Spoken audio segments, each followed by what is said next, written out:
చిరంజీవి చిన్న కూతురు శ్రీజ మాజీ భర్త శిరీష్ భరద్వాజ్ చనిపోయారు. చాలా కాలం నుంచి భరద్వాజ్ ఊపిరితిత్తులకు సంబంధించిన వ్యాధితో బాధపడుతున్నారు. సిచ్యువేషన్ సీరియస్ అవడంతో రీసెంట్ గానే ఆయన హాస్పిటల్లో జాయిన్ అయ్యారు. అప్పటి నుంచి హాస్పిటల్లోనే భరద్వాజ్ కు ట్రీట్మెంట్ ఇస్తున్నారు డాక్టర్లు. ఇప్పుడు పరిస్థితి చేదాటిపోవడంతో ఆయన చనిపోయారు. 2007లో చిరంజీవి చిన్న కూతురు శ్రీజను లవ్ మ్యారేజ్ చేసుకున్నారు భరద్వాజ్. అప్పట్లో వీళ్ల పెళ్లి రాష్ట్ర వ్యాప్తంగా హాట్ టాపిక్ గా మారింది. తన తండ్రి నుంచి తమకు ప్రాణహాని ఉందని శ్రీజ భరద్వాజ్ రోడెక్కడంతో వీళ్ల పెళ్లి మ్యాటర్ రచ్చకెక్కింది.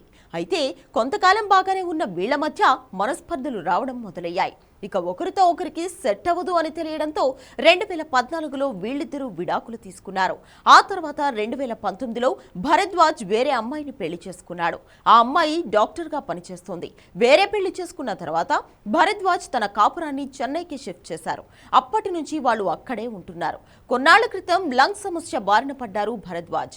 చాలా రోజుల నుంచి ట్రీట్మెంట్ తీసుకుంటున్నా ఆరోగ్యం సెట్ అవ్వలేదు. దీంతో చికిత్స తీసుకుంటూనే ఇలా చనిపోయారు భరద్వాజ్.